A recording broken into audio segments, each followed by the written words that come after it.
are a lot of people who live here. It was really easy for them to come to this conference, many of them who lived in New York City prior to the pandemic, many people who have come, including businesses. How do you as the governor plan to keep them, considering the pull, the allure of low tax states? I think we have one of the great education systems in the country. So a lot of people want to come here for their families to start things up. Stanford, Greenwich has become a real financial center, fintech center, cryptocurrency, financial services. Obviously, we've got the insurance capital of the world.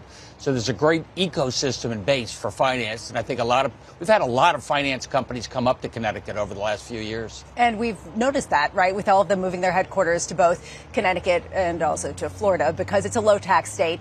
You're running against Bob Stefanowski, and there are about 30 days left in this election cycle. He's been espousing lowering taxes. You've previously raised taxes. How do you sort of speak to this issue, given that you talk about the education system, you talk about some of the services that cost money?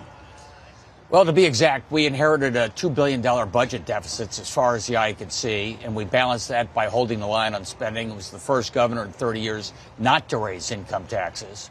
And this last year, we put in place the biggest middle-class tax cut there is, but making life a little more affordable in this inflationary time. But bigger, you're right. I've got in place a rainy day fund. I'm going to hear from the finance people here today whether I'm erring on the side of caution. I hope I am, but I'm going to be ready. You said that you're going to be listening to Ray Dalio talk about how the world's about to implode, and then you're going to sit there and hide under your chair as you try to prepare your budget. How do you plan to really withstand whatever is to come, given the negativity out there and given that it is hard to borrow right now with rates where they are?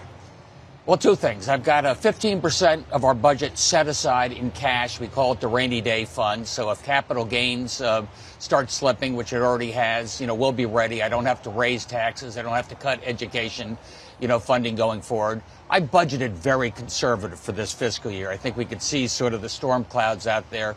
I assumed we were going to have less revenues this year already. So I think we're ready for what may be coming. I go back to the election cycle because this is the midterm election cycle, as I'm sure you are more aware of than anybody else. And Bob Stefanowski, your opponent, does keep talking about the importance of keeping some of the businesses here to keep the revenues.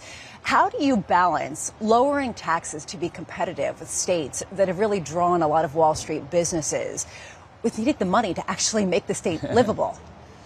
Look, we had a couple of Fortune 500 companies move into the state. We had dozens of other companies. But, Lisa, more importantly, a lot of our local companies are growing and expanding big time. We had more new business startups than ever before.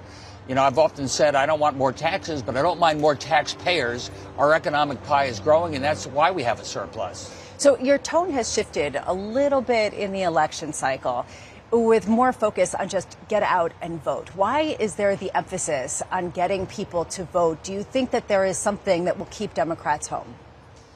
I think anger sometimes motivates people. I'm more optimistic. I believe in the state. I got to make people believe we're turning things around. We're making progress every day. And I don't want people to be complacent. I want you to have a stake in this election. So, yeah, vote. All right. So going forward, how concerned are you about some of the businesses that have been leaving, given the low tax issue and given the fact that some of the revenues are going to be strained for possibly years if what Ray Dalio says comes to pass? I think a lot of the companies that are coming to Connecticut and staying in Connecticut, respect tax stability. They know that for the first time in years we have not raised taxes. That makes a big deal. But it's bigger than that. Again, they love the best education system in the country. They love the fact that we provide job training so they'll get the people they need and the skills they need. Do you feel like there's a shift right now? And we talk about this all the time on Bloomberg Surveillance, about how there is constraint on the fiscal response to crises at this moment. Because when you're dealing with inflation, you're dealing with a situation where you cannot borrow money in the same kind of way. How are you preparing for that with the lack of ability to plug gaps with simply selling bonds? Hey, look, there's a big macroeconomic world out there, and we're a small piece of it. We get buffeted by international and national things. All I can do is prepare. And I prepared by, making sure we have a lot of dry powder, as I suggested before, billions of dollars set aside. I can't go out and borrow my way out of this. Maybe that's a little game they play in Washington. You can't do that at the state level. And when you look out today and you hear all of these executives of major alternative investment firms, many of which, including Apollo, we're going to be speaking with Apollo coming up, have moved recently to Connecticut. What are you listening to? What have you heard from them that you find most compelling to sort of shape your narrative going forward? I think they like being here. They don't necessarily have to be in New York City or Boston, depending, 5 days a week. Maybe it's 1 or 2 days a week. Otherwise, I think they like the lifestyle here. They like the ecosystem. They like the fact we have a very well-trained, smart, educated workforce. It helps them grow and expand right here. Do you have more tax hikes planned for anyone? I know that there were tax hikes overall, perhaps not for the middle class, but overall there were some tax hikes that you did with your first budget. Do you plan on doing that again, or was that a one-time thing? No, we didn't do that. As I said, I was the first guy not to raise the income tax, on anybody. And we're not doing that. People want tax stability. They want to say, what's the state not only look like now, but what's it going to look like in 5 years so they can plan accordingly. Look, I come out of the business world. I need to know what the world's going to look like in a few years so I can put together my projections and make them happen. Why are you a Yankees fan? They like to win. Hey, blow after Sorry the Mets about that, losing. Lisa.